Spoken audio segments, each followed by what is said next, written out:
বিৰোধী ইতিমধ্যে তেখেতসকল হতাশাগ্ৰস্ত হৈছে। আজি ৰাহুল গান্ধীৰ যিবিলাক ভূমিকা এইটো ভাৰতবৰ্ষৰ কোনো মানুহে ভাল পোৱা নাই আৰু তেখেতৰ ভূমিকাত কোনো গঠনমূলক দেশৰ স্বাৰ্থত গঠনমূলক বক্তব্য নাই।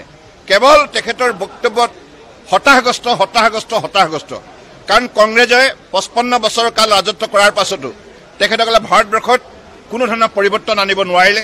সেইবাবে আজি তেখেতসকলে লাজ পাইছে। সেইকাৰণে তেখেতসকলে ধৈৰ্য সহকাৰে এটা গঠনমূলক বক্তব্য দিব নোৱাৰা হ'ল, আত্মবিশ্বাস নাইকিয়া হৈ থাকিল।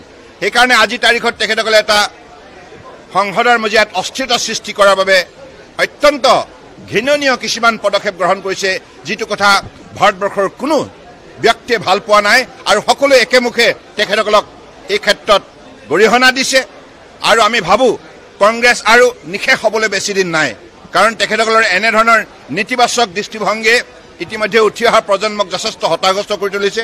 আৰু আনপিনে মাননীয় প্ৰধানমন্ত্ৰী নৰেন্দ্ৰ মোদী ডাঙৰীয়াই নতুন ধ্যান ধাৰণাৰে উঠি অহা প্ৰজন্মক যেনেধৰণে উৎসাহিত কৰিছে আৰু ভাৰতবৰ্ষৰ খেতিয়কৰ পৰা শ্ৰমিকৰ পৰা সকলোকে আজি মৰ্যাদা সহকাৰে আগুৱাই নিয়াৰ ক্ষেত্ৰত যিখিনি পদক্ষেপ লৈছে, বিৰোধী ইতিমধ্যে তেখেতসকল হতাশাগ্ৰস্ত হৈছে।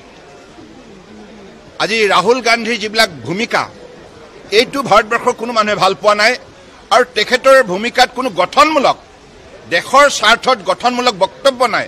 কেৱল তেখেতৰ বক্তব্যত হতাশাগ্ৰস্ত কাৰণ কংগ্ৰেছে 55 বছৰ কাল ৰাজত্ব কৰাৰ পাছতো তেখেতসকলে ভাৰতবৰ্ষত কোনো ধৰণৰ পৰিৱৰ্তন আনিব নোৱাৰিলে।